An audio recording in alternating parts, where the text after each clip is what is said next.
West crown in 2017.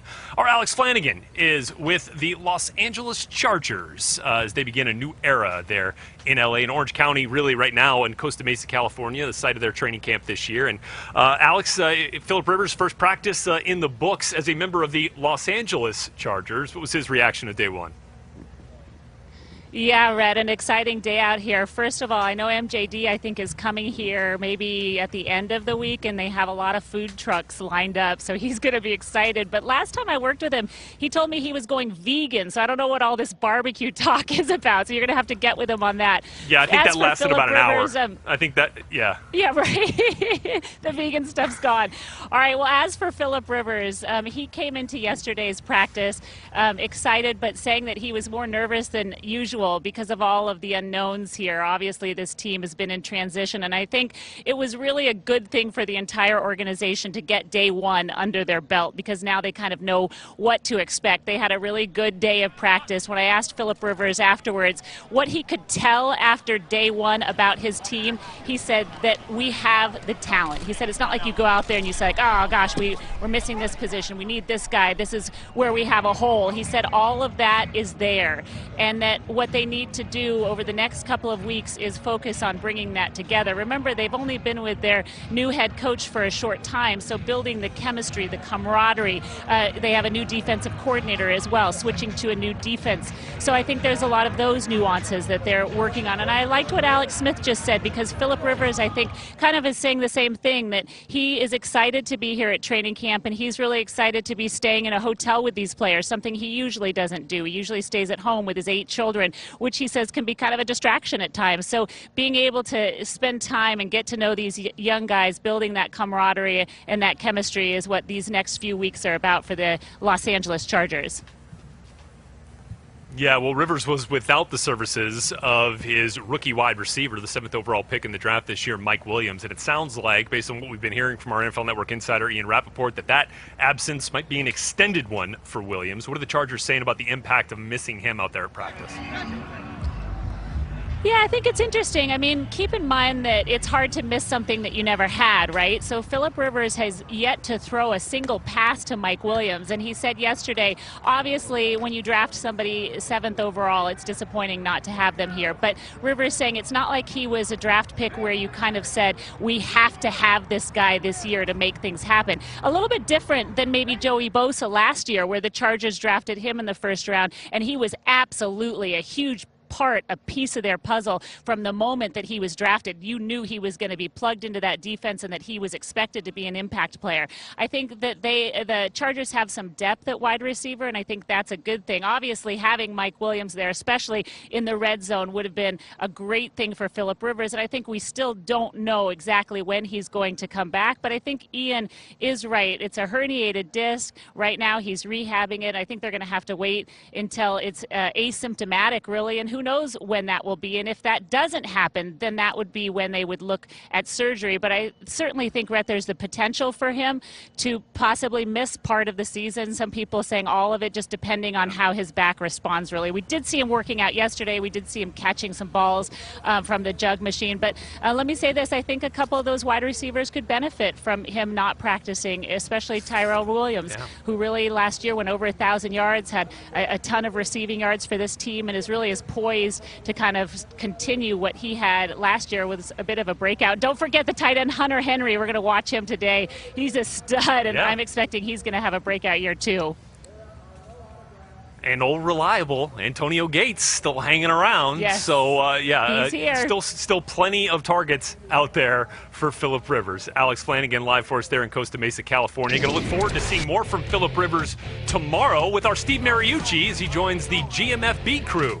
7 a.m. Eastern Time, our coach going one-on-one with the LA Chargers QB just a couple of days into training camp there in Costa. We're with a look at where our Ian Rappaport has been running around during training camp, apparently on his prop plane, which is cool. That's true.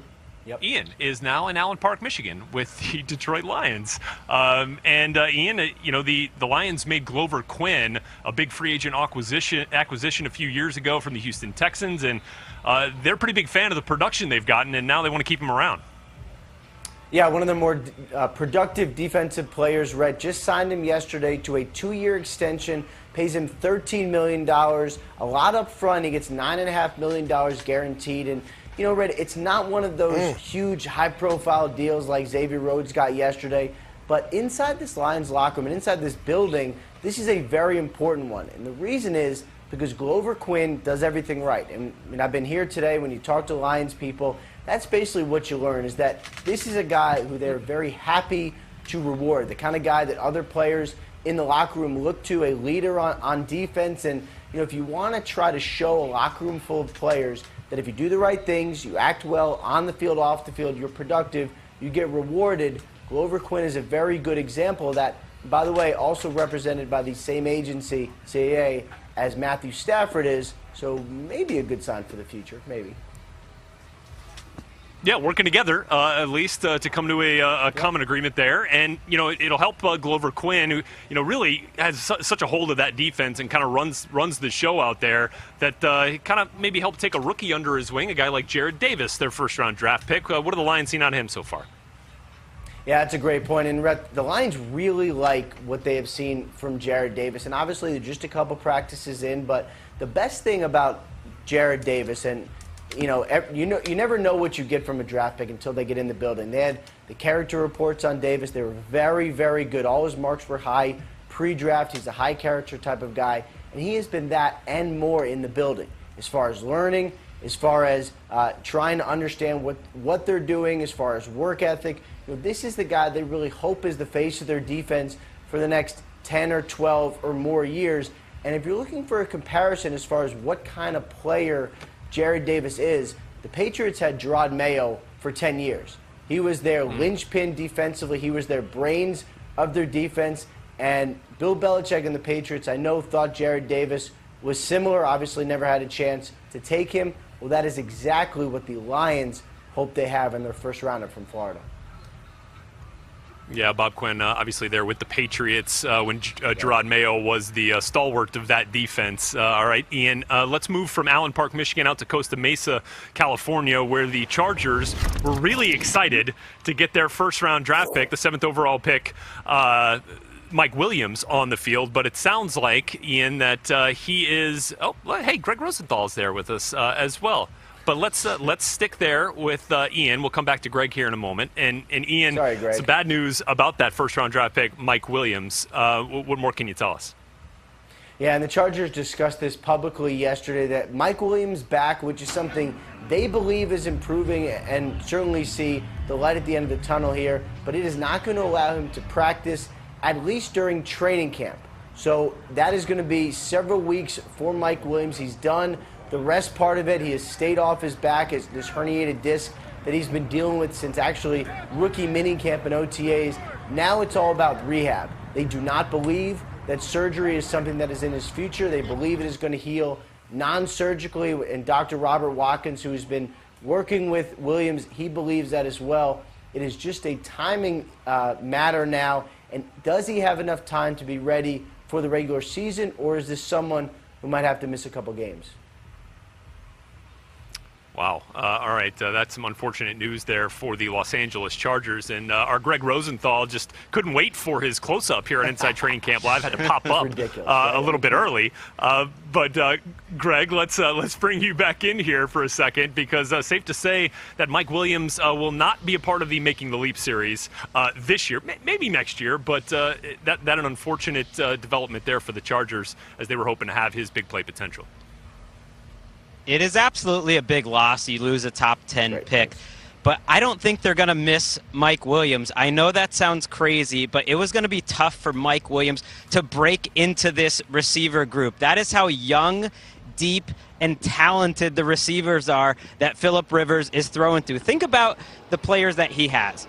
Keenan Allen, 25 and under. Tyrell Williams, who had as many plays over 40 yards last season as any wide receiver in football. Travis Benjamin, the third receiver, can make a lot of plays out of the slot. Hunter Henry is so good and so young right now that he's going to put Antonio Gates on the bench in a role where he's really playing more in the red zone. Then you have Melvin Gordon catching passes out of the backfield. I look at this group, and I thought Mike Williams was really going to be number 6, number 7 in terms of targets on this team. And Tyrell Williams is the player that I really believe people are sleeping on. When you watch what he does after the catch in the red zone, really any part of the field, I think he can be a solid number 2 receiver to Keenan Allen. Yeah, absolutely. And that big getting Keenan Allen back from injury for sure for Phillip Rivers and company. Let's switch the defensive side of the ball, and a guy who is a for sure making the leap candidate, but set the bar pretty high as a rookie despite missing a few games, and that's Joey Bosa, Greg. Everyone knows Joey Bosa was great. I'm not breaking any news right there, but I don't think people really understand how great Joey Bosa was. When he came into the league, he immediately was a top 5 pass rusher. You just do not see that out of young outside linebackers or defensive ends. Now he's playing a more natural position for him in Gus Bradley. Think of what he did playing with that dislocated finger. He can do everything. He can stop the run. He can get around the edge as a pass rusher. You saw a lot of his sacks were on effort, where he does a spin move inside. They block it. Then he comes outside. He can do a little bit of everything. I think this defense is set up better for him. Him and Melvin Ingram across from each other, to me, is the best 1-2 punch pass rushing duo in the league. And as good as Joey Bosa was a year ago, I think he is ready to take the next step where he is talked about with Von Miller and J.J. Watt, maybe a Patrick Peterson, as a top 5 defensive player in the league. He really does not need to get that much better from his rookie season to be in that category. Absolutely heroic reporting and insight there from our guy Greg Rosenthal, the Around the NFL team, making the leap is one of my most favorite series to read heading into training camp. Greg, appreciate it. Thanks very much, my friend. Hey, we sent our guys back to camp this year. It's another one of my favorite parts about training camp. Steve Smith, our guy, our Steve Smith Sr., just retired from the Ravens, joined our team, decided to go back to camp with the Baltimore Ravens, and you're going to catch that tonight on Training Camp Primetime, 8 p.m. Eastern Time, right here on NFL Network. From St. Joseph, Missouri, where the Chiefs have just wrapped up practice here this Monday morning on the campus of Missouri Western State University. Rhett Lewis here with my guy Daniel Jeremiah. And DJ, breaking news here from Chiefs practice. The guy who broke the Chiefs record for touchdowns by a rookie, Tyreek Hill, is really fast. Yeah, no, he can go a little bit. He's not. It's not tough to notice either. And talking to some of the folks on the field before the game with the organization, they said, DJ, you should have been here for the conditioning test, because that's always must-see TV. Yeah, right? which is always boring, yeah. right? But they had to do about 1,200-yard sprints. So they said they get to about number 10, everybody takes off, and Tyreek Hill just stays there at the goal line. Lets everybody get to about the 40-yard line. Oh no. And then he goes and said he went flying by everybody. He was going so fast, he just started weaving in and out of his teammates. So he's got stupid speed. I feel like we've probably seen that performance last year with him weaving in and out of defenses and in and out of kickoff teams, as he was such a dangerous guy and a dangerous asset here for this Kansas City Chiefs team for sure. But I don't think we can call him a breakout player in terms of fantasy football, because he broke out last year, no question about it. So with that then, now let's get to Michael Fabiano with his top 5 fantasy breakout players for this season. Coming in at number 5 is Marcus Mariota. He showed flashes of breaking out last year, and the additions of Corey Davis and Eric Decker make him even more attractive for 2017. Mariota could be this year's Matt Ryan. At number 4 is Stephon Diggs. He ranked just 43rd in fantasy points among wideouts a year ago, but he averaged nearly 70 yards a game. If you can avoid injuries, Diggs should push for number 2 value at his position. Martavis Bryant comes in as my number 3 fantasy breakout player. Before last year's suspension, he scored 15 total touchdowns in his first 21 NFL games. Bryant's also put on 10 pounds of muscle, making him a real handful for opposing defenses. At number 2 is Terrell Pryor. He put up over 1,000 yards a year ago in Cleveland, and now will serve as the top wideout in what should be a prolific Redskins pass attack. My number 1 fantasy breakout player of the year is Isaiah Crowell. The Browns have built one of the best offensive lines in the league, and Crowell should benefit. He'll be worth as much as a 3rd-round pick in fantasy leagues. All right, taking a look here for you at the NFL.com top 10 fantasy picks right now. And not a real surprise that David Johnson is leading the way as the #1 overall, and a trio of backs, your top 3 with Le'Veon Bell and Ezekiel Elliott. Also interesting to note there, Mike Evans, number 8 right now, averaging your NFL.com top 10 fantasy picks as we get you ready for your fantasy drafts if you haven't had them already. Kind of a late fantasy drafter. Fab's anti-quarterback, by the way. He is. Very anti-quarterback. Yeah, I'm a Wednesday before the Thursday kickoff game draft guy. I want to see everything that's transpired before making my selections. That's why I'm a 10-time fantasy champ. So anyway, just thought I'd throw that out there for you, DJ. Oh, no. Your sister win any of those other ones, or it was just the 2 of you in that league, right? You're good. You're good. Doug Martin. Look at Doug here, who is... signed the big contract extension last year after a fantastic 2015 campaign, which saw him just shy of the league rushing lead behind Adrian Peterson, and then has been dealing with some issues, and one that is going to see him suspended for the first few games of this season. As we get you out here live to Bucs practice, Charles Sims, another guy that's a draft pick of the Tampa Bay Bucs that's kind of been in that mix for them to kind of boost that group a little bit here, DJ. Yeah, there's a lot of competition in that room, and you talk about guys that can really run on the outside the perimeter and guys that can catch the football. To me, it's going to be about who runs the best between the tackles. That's who we're going to see step up while you're missing your starter for a couple weeks. And there's my guy Ryan Griffin down there again, running the offense here for this Bucs team. And Mike Garafolo has been watching practice with us, is still with us there in Tampa. Hey Mike, how did the Bucs feel about the workout today? Well, they worked out through a tropical depression, Rhett. I mean, I'm watching the weather report before I left the hotel, and I'm looking at the weather, and I'm saying, that thing is turning a hurricane. What's going on here? And then I hear the weatherman say, tropical depression, and I said, well, that's going to be it for practice. These guys aren't going to practice, and sure enough, they did. It's not raining now, but it was coming down pretty heavily. No lightning, but Dirk Cutter wanted these guys to work through the conditions because we've seen it. I mean, they had that weather delay against the Rams last year. You play in Tampa, particularly early in the season, you can deal with this kind of stuff. You're going to have to play through this kind of stuff. These guys open in Miami. So Cutter wanted them to be able to work through the conditions, particularly since they plan to be throwing the ball more, throwing the ball deep. So this team did not shy away from a wet, soggy workout today. Yeah, good point. You know, these are conditions we've seen transpire, come regular season for the Bucs, with what they got to deal with there in the Florida weather. And I think you can kind of see behind them, they are building that indoor facility. I think, Mike, you were telling me you're going to be ready in about the middle of September, they hope. So that'll be a nice improvement to the facilities there at One Buck Place.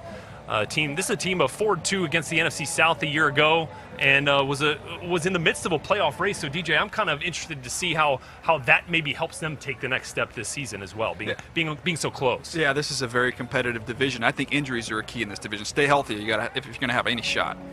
Yeah, and got to find a way to drum up some pass defense dealing with the quarterbacks in this division like Drew Brees, Matt Ryan, and Cam Newton. All right, I look for you here at Tampa Bay Bucs practice. We'll be back here with the Bucs throughout the next couple of hours, and we've got more on the way here inside Training Camp Live, presented by Mitsubishi Motors. The Cowboys on the field again, getting set for the Hall of Fame game this week. That's next.